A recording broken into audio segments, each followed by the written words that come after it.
Well, here we go again. We're going to hear from Ray Ziemer. Ray is a writer of poetry and prose, currently finishing a young adult novel, The Ghost of Jamie McVeigh. He runs a small family construction company and teaches writing part-time at COD, College of DuPage. He also enjoys participating in the Batavia and Naperville writers groups, and his poetry has appeared in the journals Rivulets and Prairie Light Review. Born and bred on Chicago's South Side, he lives in Warrenville on the west branch of the DuPage River with his wife and family. Ray Ziemer.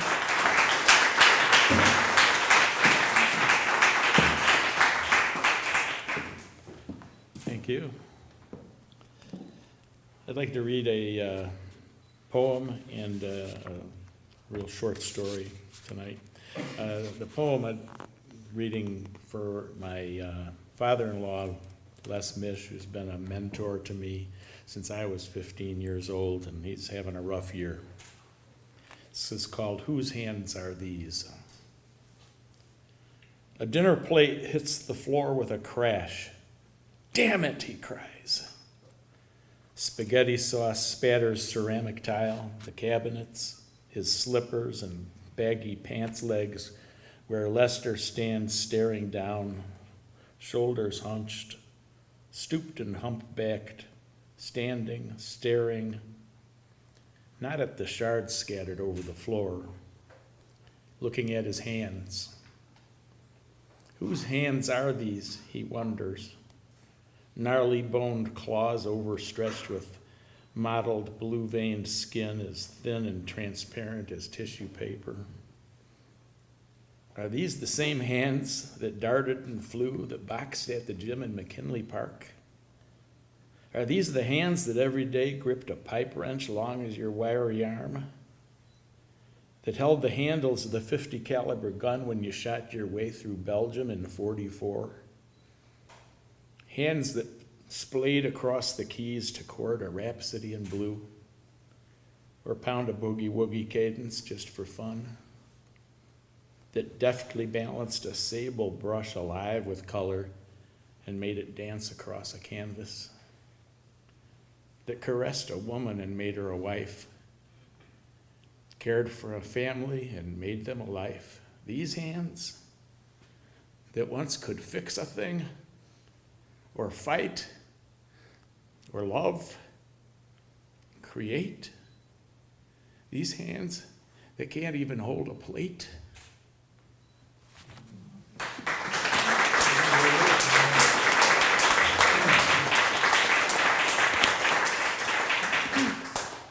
Thank you.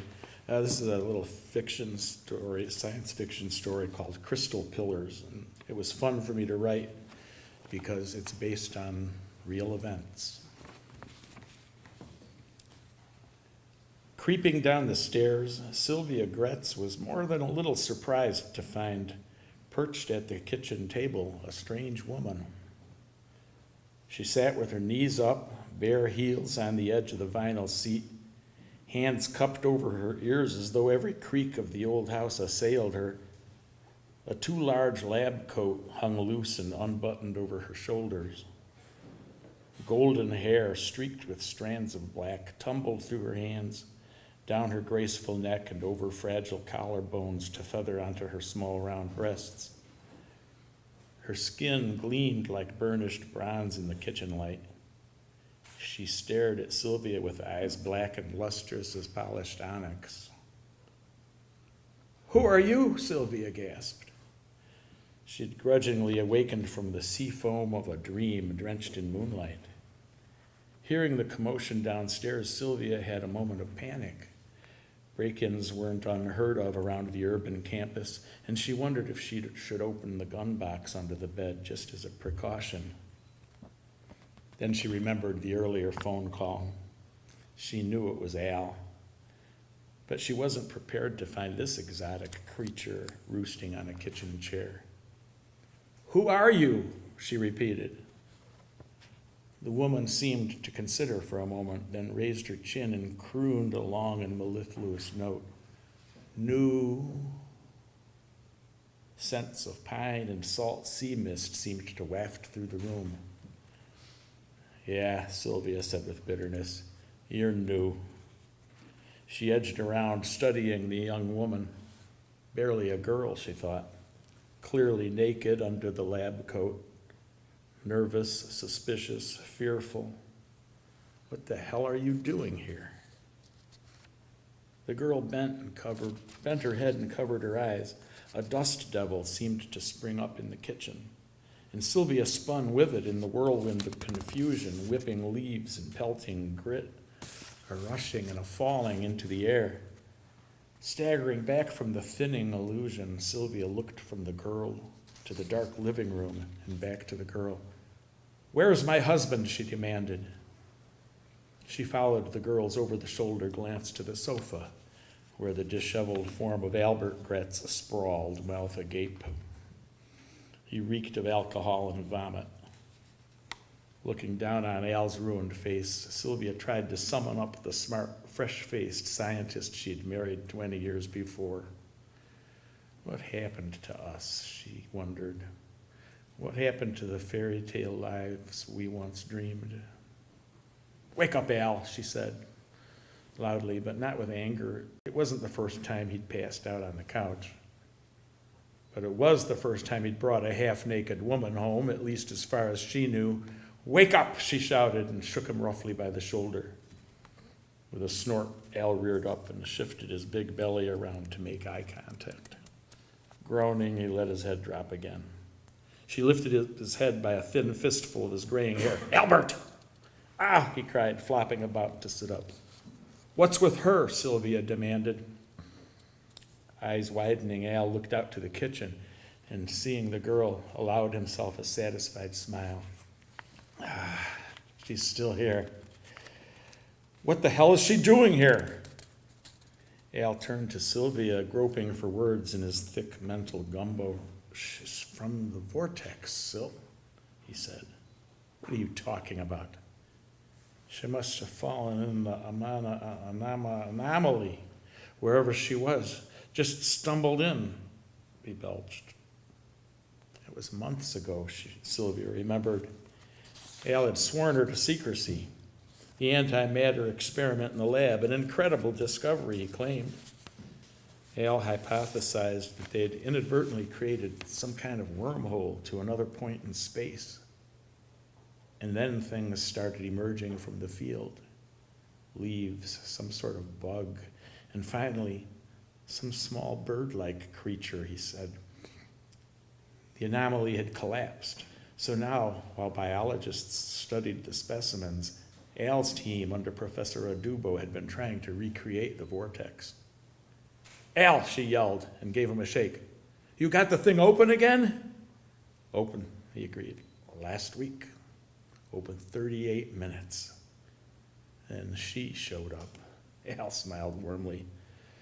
Sylvia walked back into the kitchen, appraising the girl in a new light.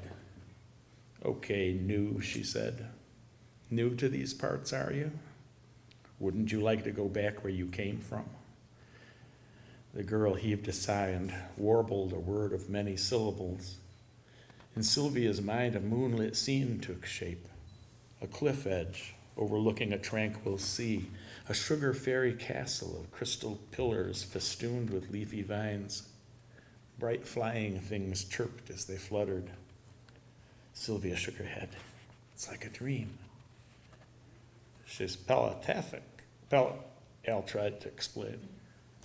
"I had to get her out. Hide her until I can get back in the lab. Adubo's been experimenting on her." At the sound of Adubo's name, the girl hissed and scuttled from the chair to huddle at an arm of the sofa, waves of fear and pain radiating from her anxious eyes. She pressed her back against Al's shoulder, eliciting from him a pleasant smile. "So you know Dr. Adubo, hey, new?" Sylvia said. "You know I talked to him tonight, Al?" Her husband squinted. "Yeah, I called to find out where you were. And the little narc told me you guys had gone out drinking. What were you celebrating, her?" "Kinda," Al said. "Aduba's going to present her at the conference tomorrow. Everything will be public." and she'll be a guinea pig for the rest of her life. The girl shivered alongside him, and a tide of sadness rose up around them in the dimly lit room. Al reached an arm around and patted her tenderly on the shoulder. "I went back to the lab and got you, didn't I?" he murmured. "Just like I told you I would. I won't let anything more happen to you. I can open up the vortex again. I'm the only one. We can go back. You can." From the girl emanated an affectionate warmth, like a hearth fire sparkling through crystal windows and swirling around the edge of a musky, fecund vapor.